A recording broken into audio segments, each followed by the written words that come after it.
በአንድ ወቅት በአንድ ድቅድቅ ጨለማ ሌሊት በቃሊቲ እስር ቤት ጠባብ ክፍል ውስጥ ሁለት ሰዎች ተቃቅፈው ተላቀሱ። አንደኛው ወይ አንገቴን እሰጣለሁ ወይ ራሴን ነፃ አወጣለሁ ብሎ የማለ የጦር አዝማች ነበር። ሁለተኛው ደግሞ ካንተ ጎን ነኝ እስከ መቃብር ብሎ በደሙ የፈረመ ታማኝ ወታደር። ያኔ ያ ቃል ኪዳን ሲታሰር ሰማይና ምድር ምስክር ነበሩ። አንደኛው ቃል ኪዳኑን በደሙ አተመው ተረሸነ። ሁለተኛው ግን ከሰሞኑ በቤተ መንግስት ምንጣፍ ላይ ሲራመድ ታየ። ለመሆኑ ኮሎኔል ፈንታው ሙሀቤ ማን ነው? የወሎ አንበሳ ወይስ የፖለቲካው ቁማር ሰለባ? ጀነራል አሳምነው ጽጌ ከመሞቱ በፊት ለፈንታው በጆሮ የነገረው ሚስጥር ምንድነው? ለ9 ዓመታት በቃሊቲ ሰንሰለት የታሰረው እግር እንዴት ዛሬ ወደ አዲስ አበባ የሰላም መንገድ አመራ? ይህ ከፍተኛ ብልህነት ነው ወይስ በቆም የቀረ መራራ ክህደት? ዛሬ የምንነግራችሁ ታሪክ ተራ ወሬ ሳይሆን በደምና በአጥንት የተጻፈ በክህደትና በጽናት መካከል የተወጠረ እስከዛሬ ያልተሰሙ የምርመራ ዘገባ ውጤቶችን ነው። ሰሞኑን በወሎ በረሃዎች ውስጥ ምን ተፈጠረም? የኮሎኔል ፈንታው ስልክ ላይ የተደወለው ያ ሚስጥራዊ ጥሪ የማን ነበር? የፋኖ አመራሮች ክህደት ሲሉ መንግስት ደግሞ ድል ይለዋል። እውነቱ ግን ከሁለቱም ወገን ጀርባ ተደብቋል። ፈንታው ሙሀቤ እጃቸውን ለመንግስት ከመስጠታቸው 48 ሰዓታት በፊት የተከናወነው ድራማ ክስተቱስ ምን ይመስላል? ጀነራል አሳምነው ጽጌ ቆሞ ቢመለከተው ፈንታውን ምን ይለዋል? ዛሬ የቃሊቲውን ሲቃይ የባህር ዳሩን ደም አፋሳሽ ምሽትና የወሎውን ድንገተኛ መቋጫ አንድ በአንድ እንፈትሸዋለን። ክቡራን አድማጮች፣ ይህ ዘገባ እስከ መጨረሻው ካልሰማችሁ ስለ አማራ ፋኖም ሆነ ስለ ኢትዮጵያ ወታደራዊ ፖለቲካ ምንም ጭብጥ አታውቁም ማለት ነው። ዛሬ የኮሎኔል ፈንታውን የጥልፍልፍ ጉዞ ስንተነትንላችሁ ጸጉራችሁ ይቆማል። ከጀነራል ተፈራ ማሞ ጋር የነበራቸው ሚስጥራዊ ግንኙነት፣ በአሳምነው ጽጌ የቀብር ስነ ስርዓት ላይ ቃል የተገባው አደራ፣ እናም በመጨረሻም ኮሎኔሉ እጃቸውን እንዲሰጡ ያስገደዳቸው ያ የመጨረሻው ሰከንድ ሚስጥር ተካተውበታል። የታሪክን ገጽ የሚያናውጥ በምርመራ የተደገፈውን እውነተኛ ታሪክ አሁን ማቅረብ እንጀምራለን። ቆይ ለመሆኑ ግን ፈንታው ሙሀቤ ዛሬ የት ነው ያሉት? ከዝምታው የሚመለሰውስ መች ነው? ክቡራን አድማጮች፣ ይህ ኢትዛ ሚዲያ ነው። አብራችሁን ቆዩም። ዛሬ በምናብ የምንሄደው ወደ አንድ የጠባብ ክፍል ነው። ወደ ቃሊቲ እስር ቤት ዞን 4 የዛሬ 15 ዓመታት ገደማ በዚያች ጠባብና ሽታ በሞላባት ክፍል ውስጥ ሁለት ሰዎች በሰንሰለት ታስረው ተቀምጠዋል። አንደኛው ግርማ ሞገሱ የሚያስፈራው ንግግሩ እንደ ነጎድጓድ የሚሰማው ጀነራል አሳምነው ጽጌ ነው። ሁለተኛው ደግሞ ዝምተኛው አስተዋዩና ወታደራዊ ስልትን እንደ ቼዝ ጨዋታ የሚያስለው ኮሎኔል ፈንታው ሙሀቤም። ለመሆኑ እነዚህ ሁለት ሰዎች ምን አስተሳሰራቸው? አንዱ ክርስቲያን፣ አንዱ ሙስሊም፣ አንዱ ቁጡ፣ አንዱ ዝምተኛ። በቃሊቲ ግድግዳዎች ላይ በደማቸው ቀለም የጻፉት አንድ ትልቅ ቃል ኪዳን ነበራቸው። ታሪኩ የሚጀምረው የዛሬ 17 ዓመት ገደማ ሲሆን አሳምነው ጽጌና ፈንታው ሙሀቤ መፈንቅለ መንግስት ሊያደርጉ ነው ተብለው ሲታሰሩ መንግስት የፈለገ ወታደራዊ መዋቅራቸውን ለመበተን ነበር። ነገር ግን የሆነው ተቃራኒው ነው።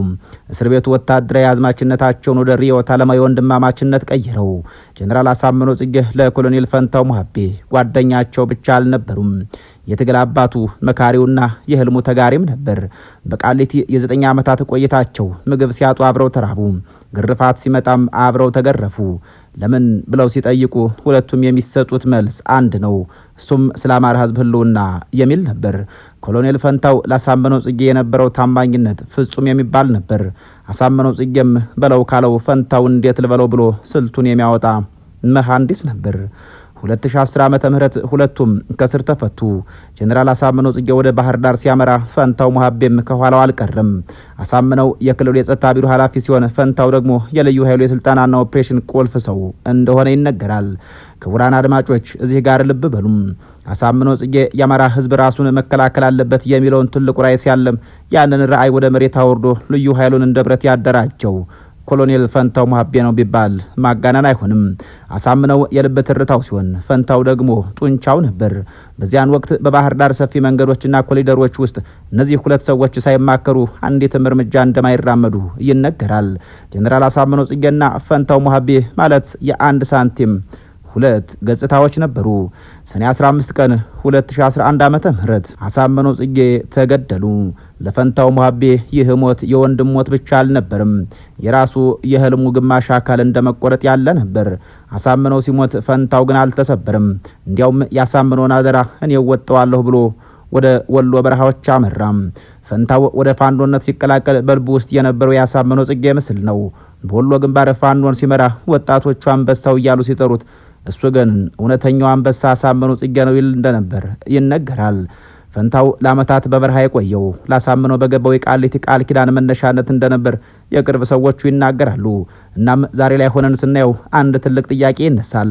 ያ ለአሳምነው ጽጌ ታማኝ የነበረው ያ ካሳምነው ጋር ደምና አጥንቱን የሰጠው ኮሎኔል ፈንታው ዛሬ እንዴት እጁን ለመንግስት ሰጥቻለሁ አለም? ክቡራን አድማጮች፣ ይህ ጉዳይ ብዙዎችን አስቆጥቷል። ካሳምነው ቢኖር ኖሮ ፈንታውን ምን ይለው ነበር የሚሉ ጥያቄዎች ማህበራዊ ሚዲያውን አጥለቅልቀውታል። አንዳንዶች ፈንታው ያሳምነውን አደራ በላ ይላሉ። ሌሎች ደግሞ ፈንታው ብልህ ነው፣ ህዝቡ እንዳያልቅ ሲል ራሱን አሳለፈ ሰጠ ይላሉ። ነገር ግን አንድ ሀቅ አለ። አሳምነው ጽጌም ሞት ወይም ነጻነት ብሎ በጥይት ተቆልቶ አልፏል። ፈንታው ሙሀቤ ግን የሰላም መንገድ ይሻላል ብሎ ወደ አዲስ አበባ በሰላም ገብቷል። ይህ በሁለቱ ጓደኛሞች መካከል የታየው ትልቁ የፍጻሜ ልዩነት ነው። ታሪክ ወርቅ ነው ሲባል በምክንያት ነው።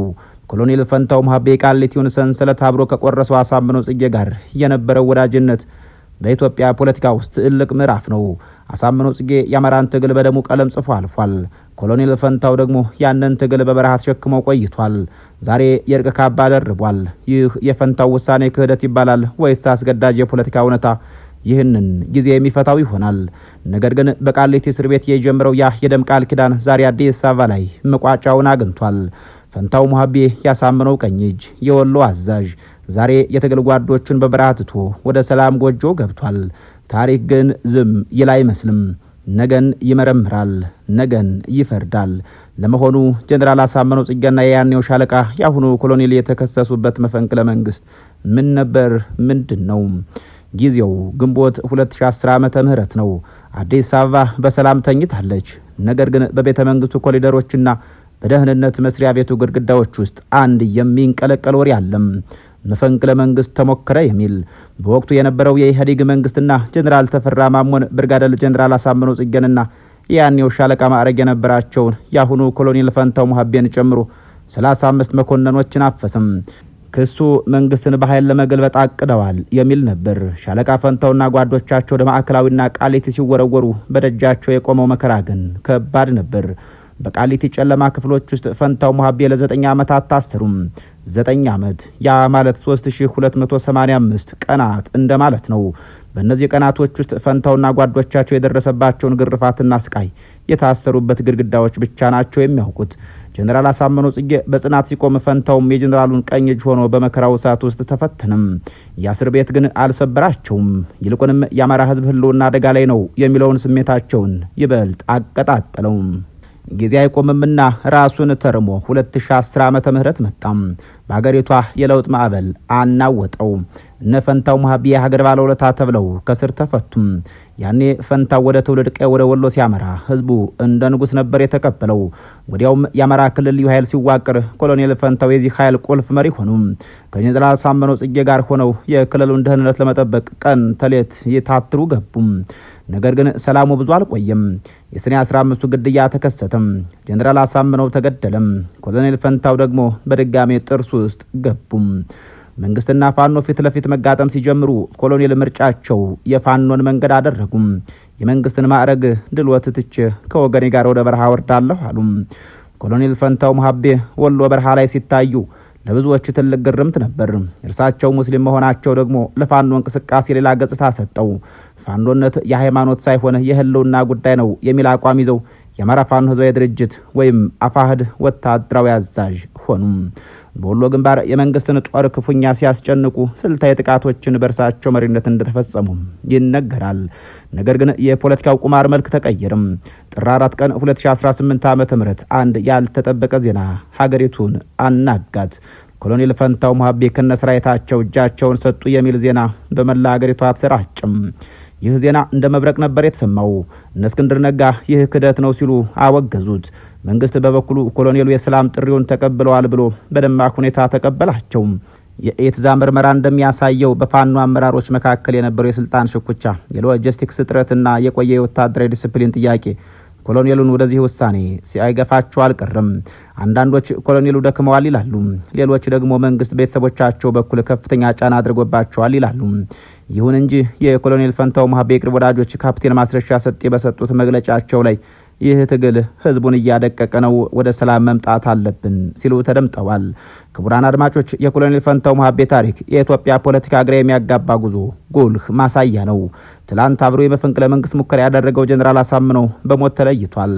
ጀኔራል ተፈራ ማሞ ዛሬም በትግልና በእንግልት ላይ ናቸው። ኮሎኔል ፈንታው ግን ዛሬ በቤተ መንግስት ምንጣፍ ላይ ሆነው ሰላምን ለመስበክ ቋፍ ላይ ቆመዋል። ለመሆኑ እኒህ ኮሎኔል ማን ናቸው? ኮሎኔል ፈንታው ሞሀቤም በአንዳንድ መረጃዎች ፋንታሁን ሞሀባ ተብለው ይጠራሉ። የአማራ ፋኖ ህዝባዊ ድርጅት አፋሕድ ወታደራዊ አዛዥና ምክትል ሊቀመንበር የነበሩ ታዋቂ ወታደራዊ ሰው ናቸው። በአማራ ክልል በሚንቀሳቀሰው የፋኖ ታጣቂ ቡድን ውስጥ ከፍተኛ አመራር የነበራቸው ሲሆን በተለይም በወሎ ግንባር የወሎ ጠቅላይ ግዛት ህዝብ መምሪያ ዋና አዛዥ በመሆን ሲመሩ ቆይተዋል።